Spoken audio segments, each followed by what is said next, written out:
Well, since COVID, there have been a whole bunch of challenges in the classroom for both teachers and students. The one that's probably been talked about the most is learning loss. But some district leaders, they are seeing a lack in skills that have nothing to do with academics. Kaylee Kirby joining us live tonight. So Kaylee, where do school leaders see these other gaps?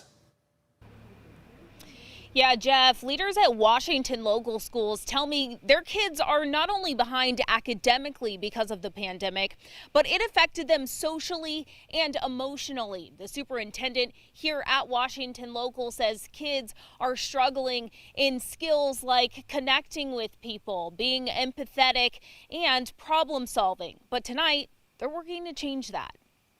Our children are not the same. They've experienced something traumatic.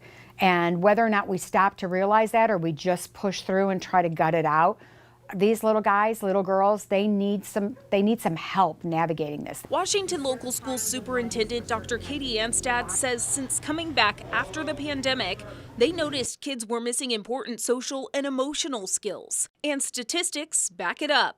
Look at this. A recent study showed classroom disruptions, acts of disrespect toward teachers and staff, rowdiness, and prohibited use of electronics were all up last year across the board. So district leaders felt it was necessary to place more importance on the kids and what they're going through in daily learning. Working on skills like being present, attentive, listening to your partner, and waiting for your turn to speak, as simple as they are smart for teachers to be practicing right now because kids are out of practice and need those skills to be successful in the classroom. Local therapist and owner of the Willow Center, Erin Wiley, says we took these skills for granted while kids were learning on a computer at home.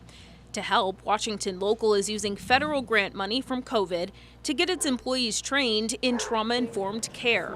I think about Whitmer, it's probably the place where we need these strategies the most because, again, we have kids that went through middle school, right, without a lot of practice in some of those skills that are really, really important. The district has added things like 2 15-minute wellness breaks during the day to allow students to decompress.